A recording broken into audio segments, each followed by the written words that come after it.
오늘도 하나님의 은혜와 사랑이 우리 모두에게 함께 하시기를 간절히 소망합니다. 2026년 새해가 시작한 지도 벌써 3주가 지났습니다. 새해를 맞으며 여러분에게는 어떠한 소망이 마음에 자리하고 있습니까? 흔히 작심삼일이라는 말이 있는 것처럼 시간이 지나면서 처음의 결심이 흐려질 때도 있습니다. 하지만 바라기는 우리가 품은 소망이 생각과 계획에 머무르지 않고 하나님께서 기뻐하시는 믿음의 걸음으로 이 한 해를 주님께 온전히 드릴 수 있기를 바랍니다. 흔히 인생을 길이라고 표현하곤 합니다. 그래서 우리가 보는 찬송가를 보면 제목에 길이라는 표현이 들어있는 찬송이 11곡이나 들어있습니다. 그렇다면 이 땅의 사람들은 이러한 인생의 길의 해답을 어디서 얻고자 할까요?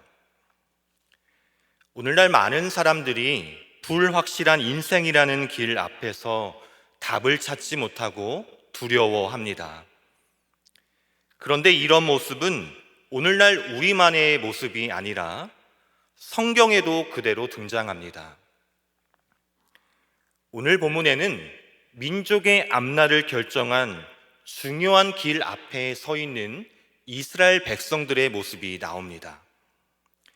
이스라엘 백성은 하나님의 인도하심으로 출애굽하였습니다. 그리고 하나님께서 약속하신 축복의 땅, 가나안 땅을 지금 눈앞에 보고 있어요.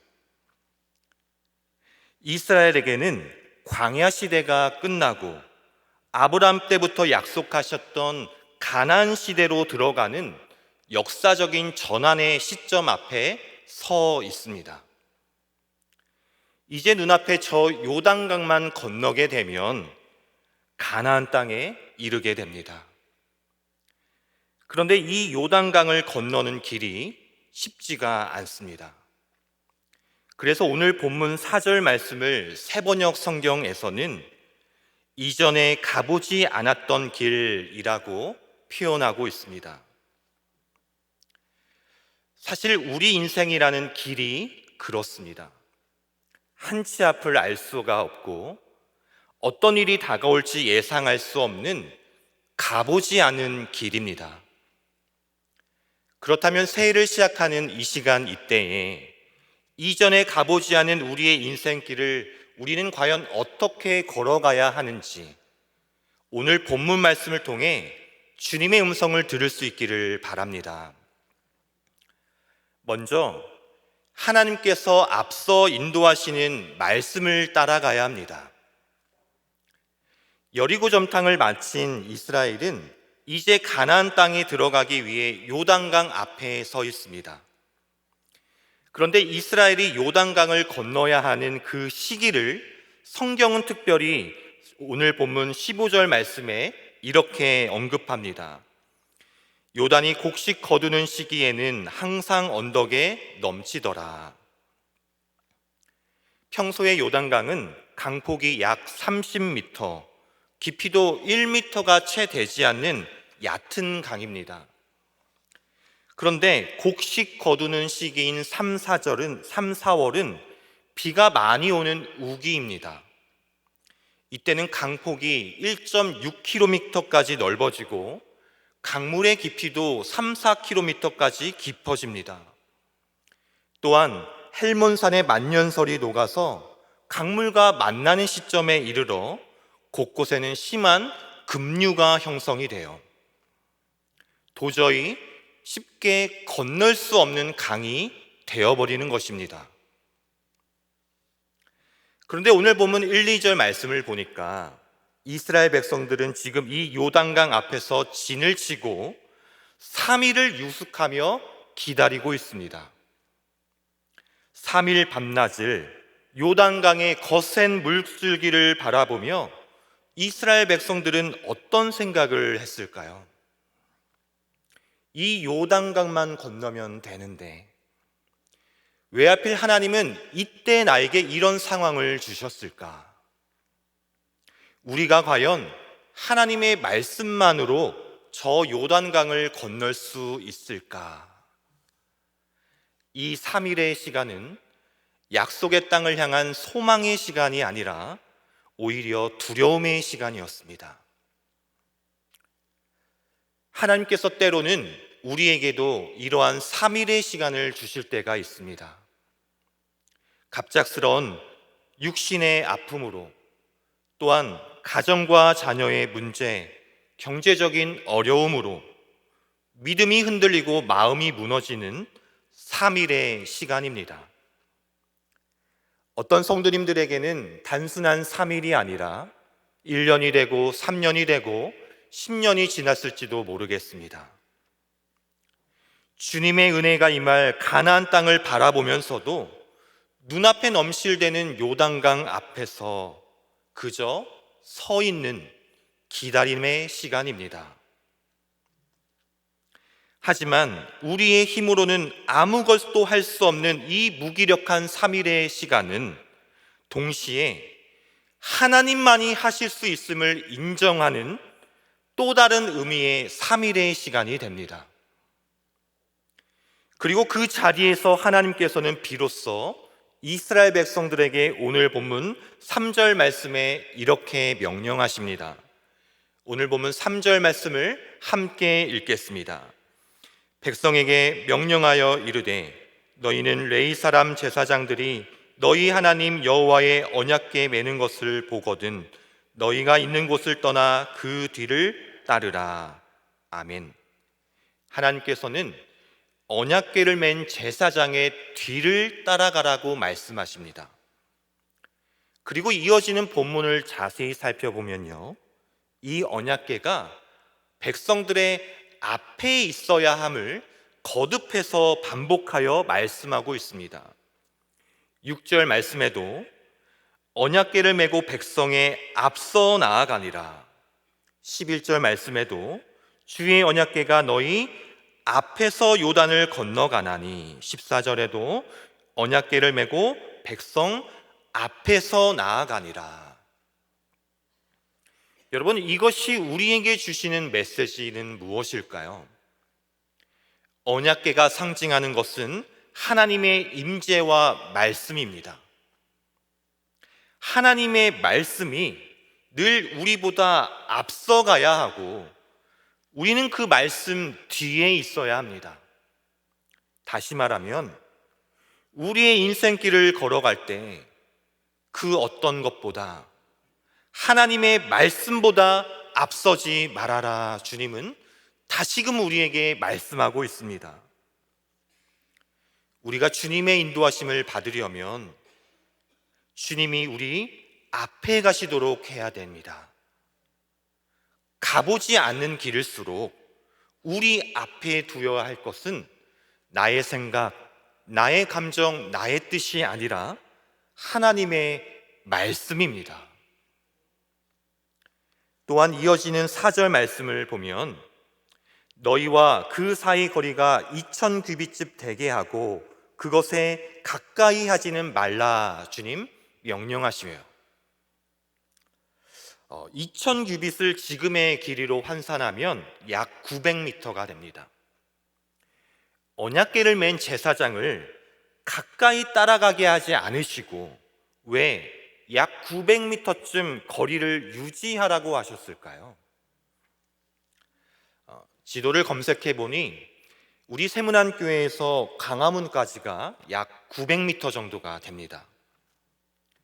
여러분, 우리 교회에서 그 정도 거리까지에 약 200만 명의 백성들이 몰려 있습니다. 조금만 가까워져도, 누가 조금만 성급히 가까이 가더라도 앞 사람들에 가려서 언약궤가 보이지 않을 것입니다. 거기에 길이 꺾이고 지형이 달라지면 앞은 더 금방 가려지게 되어 있어요. 결국 하나님께서는 공동체가 하나 되어서 질서를 유지하며 온 백성이 언약궤를 똑바로 바라보기를 원하고 계신 것입니다. 모두가 오직 언약궤의 시선을 고정하여 주님의 말씀만을 온전히 바라보기를 원하시는 주님의 마음이 담겨 있는 것이죠. 또한 언약궤는 거룩하신 하나님의 임재를 상징합니다. 함부로 가까이 하거나 손대는 것은 당시에는 위험한 일이었습니다. 물론 우리는 예수 그리스도로 말미암아 은혜의 보좌 앞에 담대히 나아갈 수 있지만 하나님의 말씀을 경홀히 여겨서는 안 되겠습니다. 요즘 우리는 핸드폰이나 인터넷에서 어디서나 쉽게 말씀을 접할 수 있게 되었어요. 이것은 말씀의 접근성이 가까워지고 편리해진 것은 맞지만 동시에 우리가 하나님의 말씀을 과연 어떻게 대하고 있는지는 돌아봐야 하는 것입니다. 거룩하신 하나님 말씀 앞에 설 때마다 두렵고 떨리는 마음으로 우리는 주님을 경외해야 합니다. 사랑하는 성도 여러분, 여러분 눈앞에 넘실대는 현실의 요단강이 아니라 앞서가서 인도하시는 하나님의 말씀을 주님을 경외함으로 온전히 바라보는 우리 모두가 되기를 바랍니다. 둘째로, 하나님이 행하실 은혜를 담는 준비는 거룩입니다. 주님께서는 이어지는 본문을 통해 이스라엘 백성들에게 이렇게 말씀하십니다. 오늘 본문 여호수아 3장 5절 말씀에 너희는 자신을 성결하게 하라. 여호와께서 내일 너희 가운데에 기이한 일들을 행하시리라. 아멘. 여기서 너희는 자신을 성결하게 하라라는 히브리어 원어는 히트카타슈라는 말인데요, 이는 단순히 거룩해져라라는 뜻이 아니라 결국엔 하나님에 속한 자답게 자신을 구별하라라는 뜻을 가지고 있습니다. 이것은 어떤 조건을 만들어서 우리가 하나님의 은혜를 구하는 상태가 아니라 거룩하신 하나님의 자녀답게 다시금 우리의 마음을 주님께로 정렬하라는 또 다른 부르심입니다. 다시 말해 거룩은 하나님이 행하실 은혜 앞에서 우리가 취해야 할 믿음의 자세인 것이죠. 무슨 말이에요? 요단강을 건너기 위해서 우리에게 필요한 것은 강을 건너야 되니 뗏목이나 돌다리를 만드는 것이 아니라 바로 거룩이라는 믿음의 자세를 다시 준비하라는 것입니다. 디모데후서 2장 20절과 21절 말씀에 큰 집에는 금그릇과 은그릇뿐 아니라 나무그릇과 질그릇도 있어 귀하게 쓰는 것도 있고 천하게 쓰는 것도 있나니 그러므로 누구든지 이런 것에서 자기를 깨끗하게 하면 귀히 쓰는 그릇이 되어 거룩하고 주인의 쓰심에 합당하며 모든 선한 일에 준비함이 되리라. 아멘. 여러분, 주님께서는 우리에게 거룩을 원하십니다. 왜 그래요? 우리 하나님이 거룩하신 분이시기 때문입니다. 거룩하신 주님께서는 깨끗한 그릇, 거룩한 그릇을 통해 일하시기 때문입니다. 그러므로 성결은 하나님의 은혜가 임할 자리를 비워드리는 준비입니다. 그럴 때 오늘 말씀 5절 후반부에 너희에게 기이한 일을 행하리라 주님은 약속하십니다. 물론 우리의 거룩이 기적의 조건은 아닙니다. 하나님께서는 이미 이스라엘 백성들에게 축복의 땅으로 가는 길을 약속해 하셨습니다.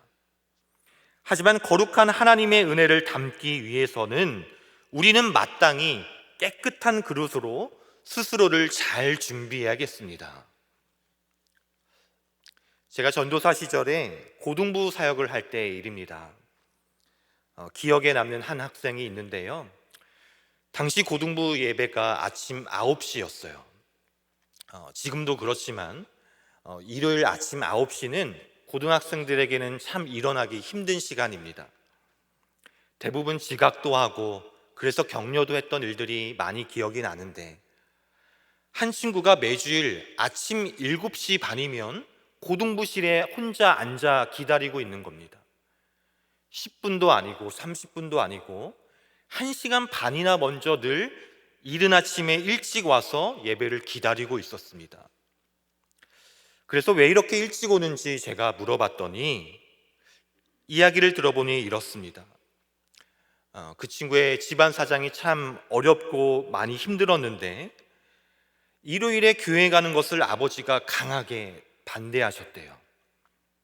그래서 이 친구가 토요일 밤에 방에 들어가서 잘 때 미리 옷을 다 입고 누운 다음에 아빠가 일어나기 전에 아침 일찍 일어나 예배에 나왔다는 거예요. 그렇게라도 말씀을 듣고 예배를 드리기 위해서입니다. 사랑하는 성도 여러분, 우리는 어떻게 거룩을 준비할 수 있을까요? 우리는 스스로 거룩을 준비할 수 없고 스스로 성결케 할 수 없습니다. 그래서 성경은 이렇게 말씀하죠. 하나님의 말씀과 기도로 거룩하여짐이라. 거룩은 내 의지와 열심만으로 만들어지는 것이 아니라 하나님의 말씀과 기도 가운데에 주님께서 우리를 거룩하게 빚어가시는 은혜의 역사입니다. 그러므로 거룩을 준비한다는 것은 내 안에 나의 죄성이 아니라 거룩하신 하나님의 말씀으로 채우고 내 뜻과 감정과 내 욕심이 아니라 기도로 주님의 뜻을 구하며 주님 앞에 머무는 것입니다. 올 한 해 예배를 사모함이 더욱 회복되고 주님의 말씀을 더욱 사모하는 마음이 깊어지는 여러분 되기를 바랍니다. 그런데 여러분, 이 거룩의 근본은 어디에 있을까요? 그것은 바로 예수 그리스도께서 십자가 보혈로 우리의 죄를 대속하시고 우리를 정결케 하신 은혜에 있습니다. 그리고 성령 하나님께서 그 은혜를 우리 안에 새기시고 말씀을 통해 새 마음을 우리에게 빚어 가십니다. 그러므로 우리가 말씀을 자신으로 자신을 채우는 것은 어떤 공로를 쌓는 노력이 아니라 그리스도께서 이미 열어주신 은혜의 길 위에서 주님을 따라 걷는 믿음의 응답이 됩니다. 마지막으로 요단을 건너게 하는 믿음은 순종의 발걸음이었습니다. 이제 이어지는 본문을 살펴보면 하나님께서는 요단강을 건너는 방법을 실제적으로 설명하고 있습니다. 본문 13절 말씀을 제가 읽겠습니다. 온 땅에 주 여호와의 궤를 맨 제사장들의 발바닥이 요단물을 밟고 멈추면 요단물 곧 위에서부터 흘러내리던 물이 끊어지고 한 곳에 쌓여 서리라. 아멘. 언약궤를 맨 제사장들이 요단강 물속으로 들어가 발을 밟으면 물이 끊어진다 말씀하십니다. 여러분, 이전에 출애굽 때 홍해 바다를 건널 때에는 바다가 갈라지면 들어갔으면 됐잖아요.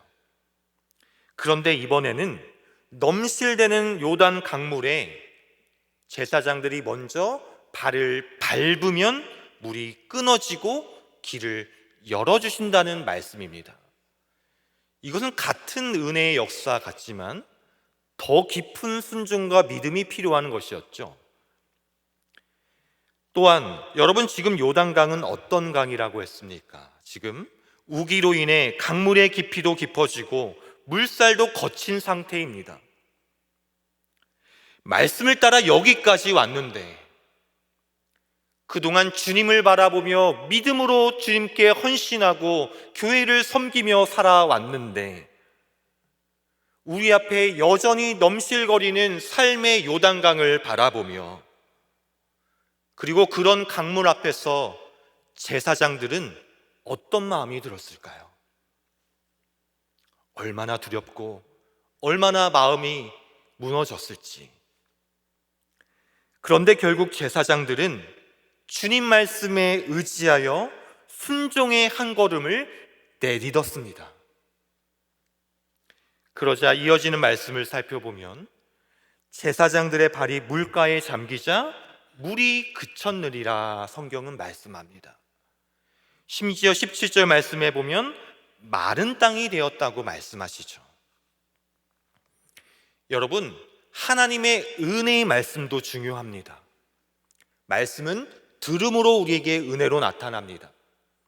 하지만 그 말씀이 우리 삶의 실제가 되고 증거가 되기 위해서는 그 말씀을 향한 우리의 순종의 한 걸음이 있을 때 하나님의 역사가 시작됩니다.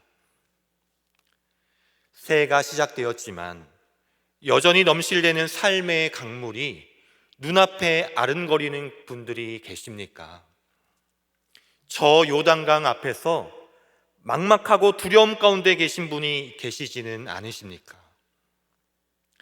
하나님께서는 오늘 우리 각자의 삶에 요구하시는 믿음의 한 걸음, 작은 순종의 한 걸음이 있습니다.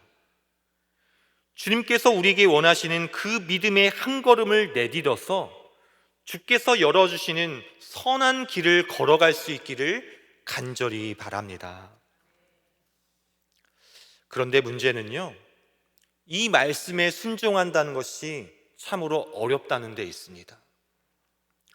순종이 왜 어려울까요, 여러분? 내가 안전을 확인한 다음에 움직이려 하기 때문입니다. 하나님의 뜻이 내 뜻과 뭔가 동의가 되어야지만 움직이고자 하기 때문에 순종이 늦어지고 어려운 것입니다. 그러나 여러분 기억하시기 바라요. 믿음은 확인이 아니라 신뢰에서 시작이 됩니다. 확실하지 않아 보여도 주님을 향한 확신으로 나아가는 것이 믿음입니다. 물론 이것은 무모함을 말하는 것이 아니에요. 제사장들의 순종은 하나님의 말씀을 들은 후에 걸음이었습니다. 즉 말씀에 근거한 순종이었다는 사실입니다. 그러므로 성도 여러분, 우리 삶에 가보지 않는 인생길 앞에서 모든 길이 다 보이지 않더라도 괜찮습니다. 우리가 해야 될 것은 저 앞의 길이 다 보이지 않더라도 주님께서 오늘 나에게 말씀하시는 주님의 음성을 따라 오늘 내가 걸어야 할 믿음의 한 걸음, 순종의 한 걸음을 걸을 때에 주님은 길을 열어주십니다. 사실 그래서 주님께서는 여호수아를 시작하면서 1장부터 이 말씀을 집약해서 말씀하셨습니다. 우리가 너무 잘 알고 있는 말씀이죠. 여호수아 1장 8절 말씀을 마지막으로 함께 읽겠습니다. 이 율법책을 내 입에서 떠나지 말게 하며 주야로 그것을 묵상하여 그 안에 기록된 대로 다 지켜 행하라.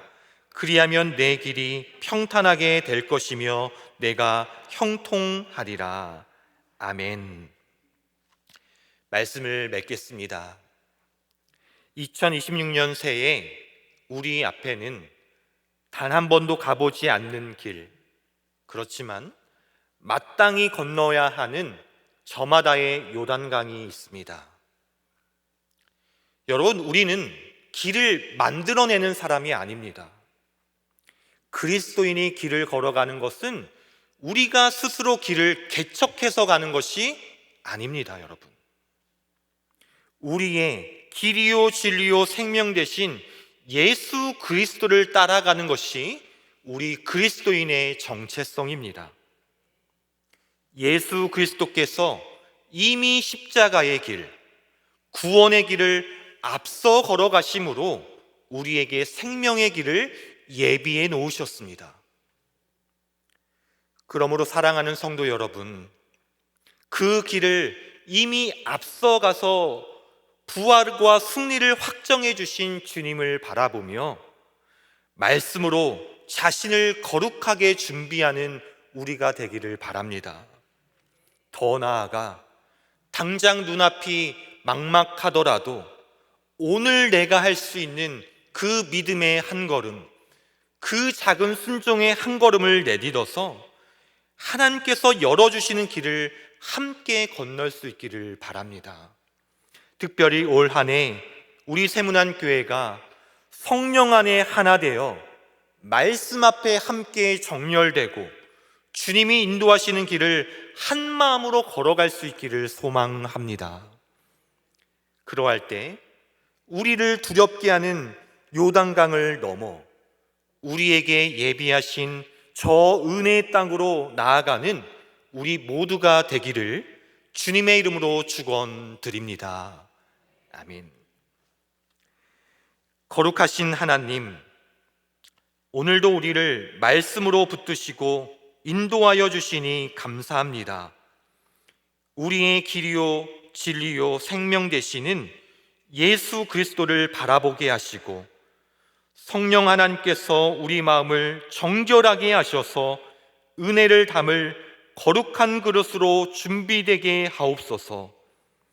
2026년 새해 삶의 여러 요단강 앞에서도 믿음의 한 걸음을 내딛게 하시고 주님이 열어주시는 길을 순종으로 건너가게 하옵소서.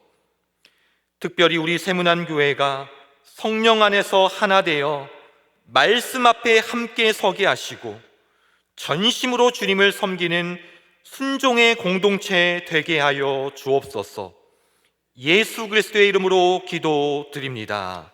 아멘.